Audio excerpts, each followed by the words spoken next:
डोक्यात खोलवर घुसलेला धारदार कोयता, रक्ताने माखलेला चेहरा आणि मृत्यूला समोर पाहूनही हॉस्पिटलच्या कॉरिडॉरमध्ये चालत जाणारा एक तरुण. सायन रुग्णालयातील हा व्हिडिओ पाहून तुमचंही काळीज धडकेल. ही कोणत्याही चित्रपटाची शूटिंग नाही, तर मुंबईच्या रस्त्यावर घडलेलं भयानक वास्तव आहे. नमस्कार, मी प्राची शिरकर, प्रहार न्यूज लाईव्ह मध्ये आपलं स्वागत करते. मुंबईच्या मानखुर्द परिसरातून एक काळजाचा ठोका चुकवणारी घटना समोर आली आहे. 27 वर्षाचा रोहित नागनाथ पवार हा तरुण 1 मे रोजीच्या रात्री पीएमजी कॉलनीतून जात होता. जुन्या वादातून 3 अल्पवयीन मुलांनी त्याला गाठलं.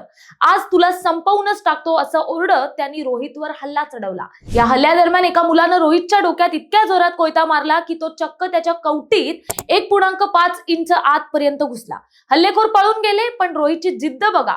अशा अवस्थेतही त्याने भावाला फोन केला. सायन रुग्णालयामध्ये जेव्हा तो डोक्यात कोयता अडकलेल्या स्थितीत चालत शिरला, तेव्हा तिथे उपस्थित असलेल्या प्रत्येकाच्या अंगावर काटा आला. डॉक्टरांनी तातडीनं सूत्र हलवली. न्यूरोसर्जन डॉक्टर बटुक देवरा आणि त्यांच्या टीमनं ही गुंतागुंतीची शस्त्रक्रिया केली. सुदैवानं कोयता मेंदूच्या अशा भागात होता जिथे कोणतंही कायमस्वरूपी नुकसान झालं नाही. यशस्वी शस्त्रक्रियेनंतर तो कोयता बाहेर काढण्यात आला असून रोहित आता धोक्याबाहेर आहे.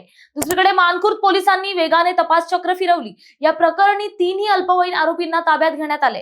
त्यांची रवानगी बाल सुधारगृहात करण्यात आली आहे.